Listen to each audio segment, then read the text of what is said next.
तो अगस्त के महीने को आप किस प्रकार से प्लान कर सकते हो? आपकी जो करियर है, आपका जो रिलेशनशिप है या आपकी लाइफ में कोई कोई बड़ा चेंज आने वाला है अगस्त के महीने में, या आपका फाइनेंशियल कंडीशन कैसा रहेगा, या आपको कोई बहुत बड़ा डिसीज़न लेना है अपनी लाइफ में अगस्त के महीने में, तो आप वो ले सकेंगे या नहीं ले सकेंगे?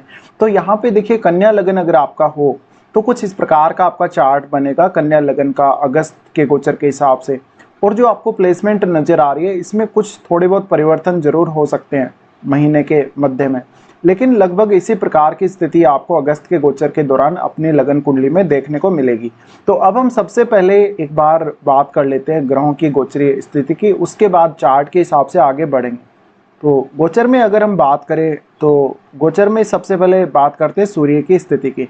सूर्य 16 अगस्त तक कर्क राशि में रहेंगे, इसके बाद इनका गोचर सिंह राशि में होगा। बुध की जहां तक बात है, 5 अगस्त से 29 अगस्त तक ये सिंह से कर्क में वक्री रहेंगे।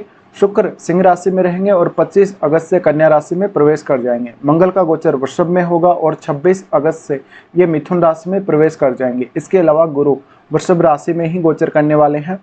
शनि फिलहाल कुंभ राशि में वक्री होकर गोचर कर रहे हैं।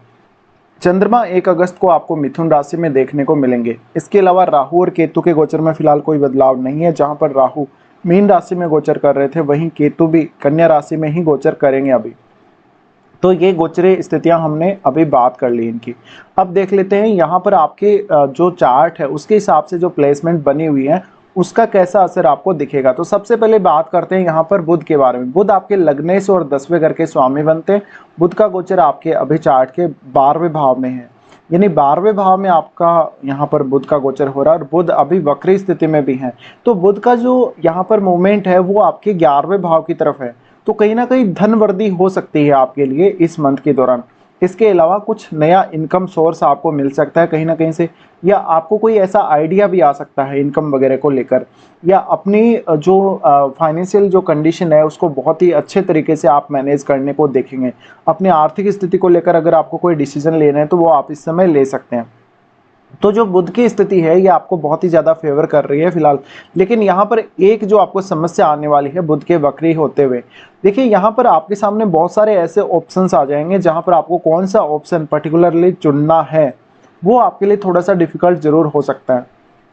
इसके साथ साथ बुध क्योंकि अब 11वें भाव की तरफ तो मूवमेंट कर ही रहे हैं लेकिन 12वें भाव में स्थित हैं, तो यहाँ पर शुक्र के साथ ये हैं और ये आपको जो स्थिति बनी हुई है वो थोड़े खर्चे ज़्यादा बढ़ाएगी आपके, और आपका क्रिएटिविटी में आपको ज़रूर मदद करेगी।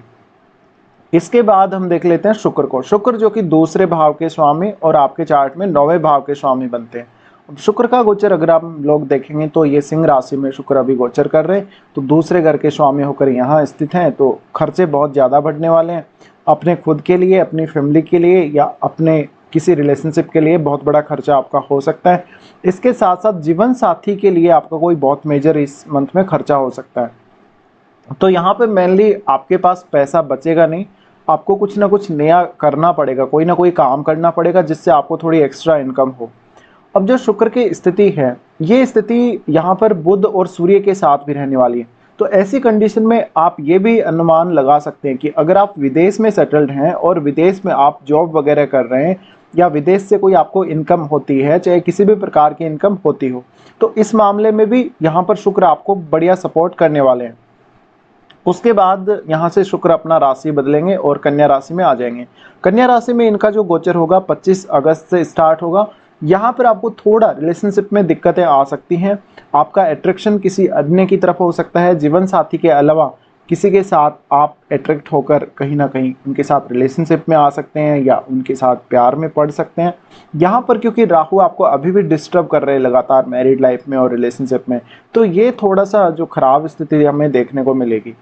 उसके बाद यहाँ से हम आगे बढ़ जाते हैं और बात कर लेते हैं मंगल के बारे में। देखिए मंगल का गोचर बेहद खास है इस बार, और मंगल गुरु के साथ युति करके गोचर कर रहे हैं, तो मंगल आपके 8वें भाव के भी स्वामी हैं। अब इस प्रकार की जब भी स्थिति बनेगी तो ये आपको ज़्यादा से ज़्यादा किसी दूसरे राज्य से या दूसरी जो कंट्री है उसके लोगों से फ़ायदा देगी। इसके अलावा आपको उच्च शिक्षा में, उच्च अध्ययन में काफ़ी मदद करेगी। अब क्योंकि मंगल है वो तीसरे घर के स्वामी, तीसरे घर के स्वामी होने की वजह से और गुरु के साथ होने की वजह से अब आपके ज्ञान में तेज़ी से बढ़ोतरी होगी, आपकी बुद्धिमत्ता में बढ़ोतरी होगी और आप थोड़ा रिस्क भी ले पाएंगे लाइफ में इस समय में। तो आपका अगर स्टडी पर्पज है, आपको कोई ऐसा रिस्क लेना है, कोई मेजर रिस्क लेना है फाइनेंस वगैरह को लेके, तो वो काम आप कर सकते हैं। अब 8वें भाव के स्वामी हैं यहाँ पर आपके मंगल। 8वें भाव के स्वामी होने की वजह से हो सकता है कि आपका कोई सडन गेन हो इस मंथ में, कोई अचानक से आपको कहीं से कोई फायदा मिले। अब मंगल जो है यहाँ से अगर हम एस्पेक्ट देखेंगे मंगल का, तो वो 12वें भाव को एस्पेक्ट कर रहे हैं। यहाँ थोड़ा सा रिलेशनशिप के लिए अच्छी स्थिति नहीं नजर आती है मंगल का जब भी 12वें भाव पे एस्पेक्ट आता है, और क्योंकि शुक्र भी यहाँ स्थित है तो ये कुछ एक्स्ट्रा रिलेशनशिप वगैरह को दिखाता है यहाँ पे। इसके साथ ही मंगल का जो दो जो एस्पेक्ट हैं इनके, ये काफ़ी खास हैं आपके लिए, क्योंकि इनका एक तो गुरु की राशि धनु को एस्पेक्ट कर रहे हैं और एक कर रहे हैं आपके तीसरे भाव का एस्पेक्ट। तो तीसरा भाव इनका खुद का भाव हुआ, इसलिए तीसरे भाव में यहाँ पर काफ़ी ज़्यादा एनर्जी है मंगल की एस्पेक्ट की वजह से।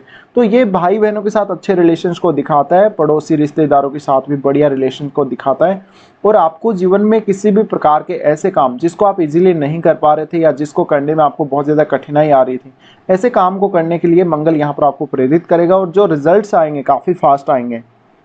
अब मंगल का दृष्टि है 4th हाउस पर।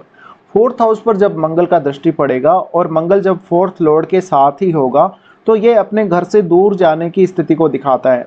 अब जो स्थिति बनी है वो आपके स्टडी पर्पज़ के लिए या कोई ज्ञान प्राप्ति की वजह से हो सकती है, कोई बहुत बड़ी कोई धार्मिक यात्रा वगैरह में आप जा रहे हैं तो ये स्थिति बन सकती है।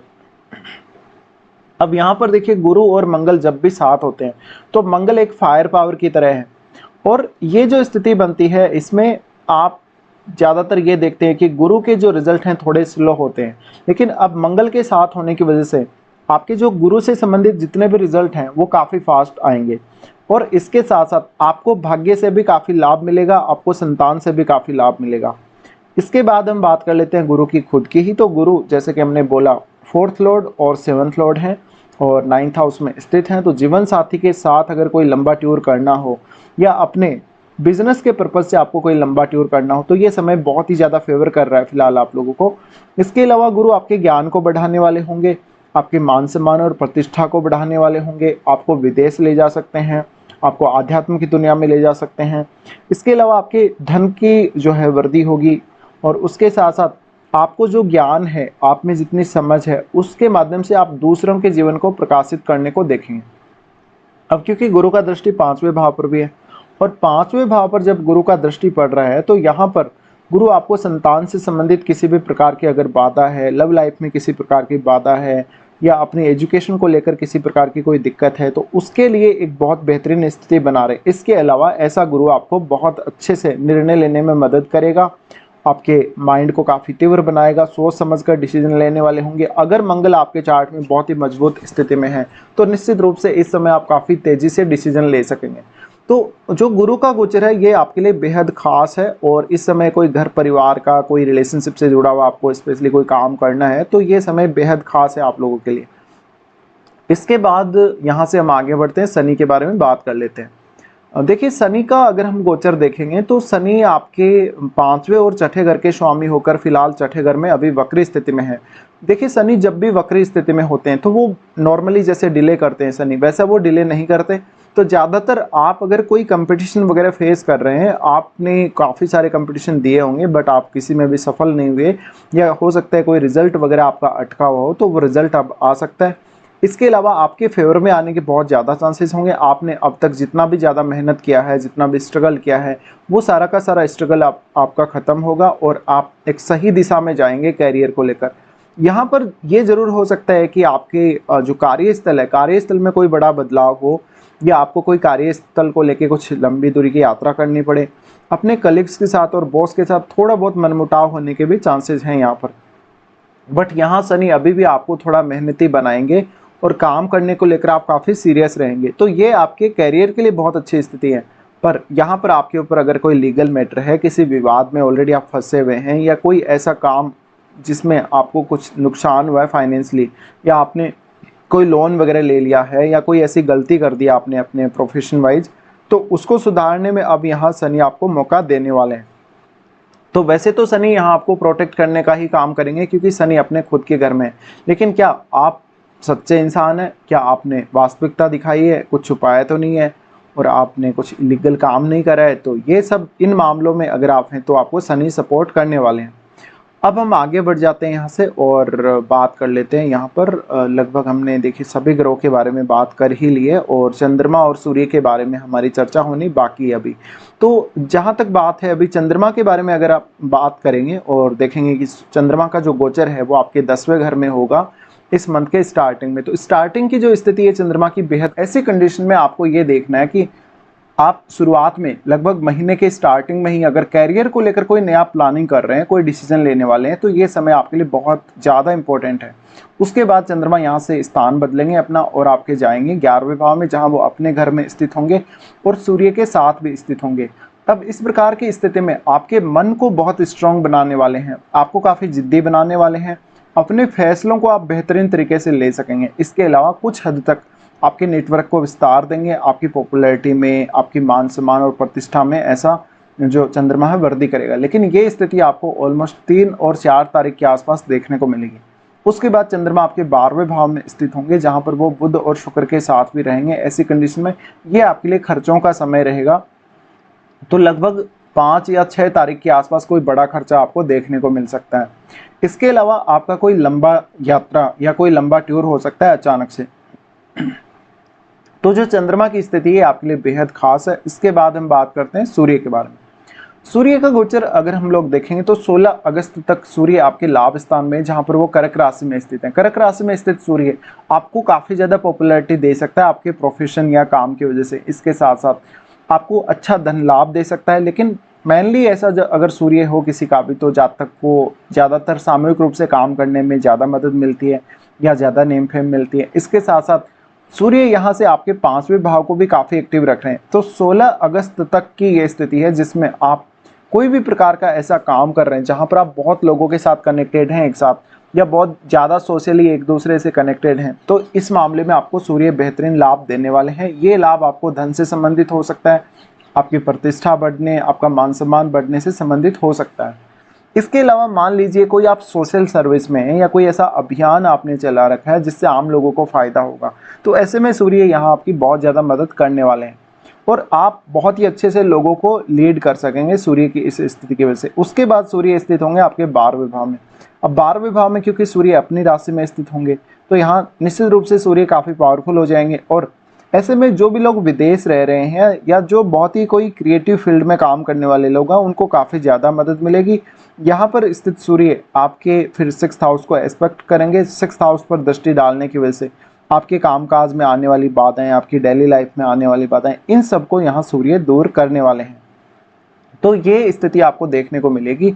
अब हम राहु केतु के बारे में फिलहाल कोई चर्चा यहाँ नहीं करने वाले हैं। आगे बढ़ते हैं, देख लेते हैं कौन कौन से अच्छे दिन और कौन कौन से खराब दिन आपको इस मंथ में देखने को मिल सकते हैं। तो सबसे पहले अच्छे दिनों की बात कर लेते हैं। अच्छे दिनों में देखा जाए तो 1 से 4 तारीख तक, फिर 10 से 12 तारीख तक, फिर आपको 15 और 16 को और 28 और 29 को बहुत ही अच्छी स्थिति देखने को मिलेगी। अगर आपको कोई भी काम बहुत ज़्यादा पेंडिंग रह जाता है, कोई भी काम आपका बन नहीं रहा, आपका समय ठीक नहीं चल रहा है, तो आप अपने कामों को इन दिनों में प्लान अवश्य करें। इसके बाद देख लेते हैं कौन कौन से खराब दिन आप लोगों के लिए आने वाले हैं। खराब दिनों की जहां तक बात है, चंद्रमा का गोचर जब कुंभ राशि में होगा तो 19 और 20 को ये आपके लिए मानसिक रूप से बहुत खराब स्थिति बनेगी, जहां पर आपकी डेली लाइफ भी बेहतर नहीं होगी। आपसे कोई गलत डिसीजन हो जाएगा, आप कोई लोन वगैरह ले लेंगे या अपना पैसा गंवा देंगे, या कोई कलीग वगैरह के साथ कोई झगड़ा हो जाएगा, किसी के साथ विवादों में फंस जाएंगे आप लोग। ये सब आपको देखना है यहाँ पर। उसके बाद चंद्रमा जब मेष राशि में प्रवेश करेंगे 23 और 24 तारीख को, ये दौरान आपको ये ध्यान रखना है कि किसी भी काम का बहुत ज़्यादा प्रेशर नहीं लेना है, जस्ट आपको रिलैक्स रहना है। आपकी आर्थिक स्थिति में कोई बड़े बदलाव आ सकते हैं 23 और 24 तारीख को। उसके बाद देख लेते हैं चंद्रमा का गोचर जब सिंह राशि में होगा 5 से 7 तारीख तक, ये स्थिति में आपसे कोई बहुत गलत फैसला हो सकता है, आर्थिक रूप से कोई नुकसान हो सकता है। इसके अलावा स्वास्थ्य को लेकर दिक्कतें रह सकती हैं। तो ये कुछ आपके लिए खराब दिन रहने वाले हैं इस मंथ में। तो फिलहाल इस वीडियो में इतना ही।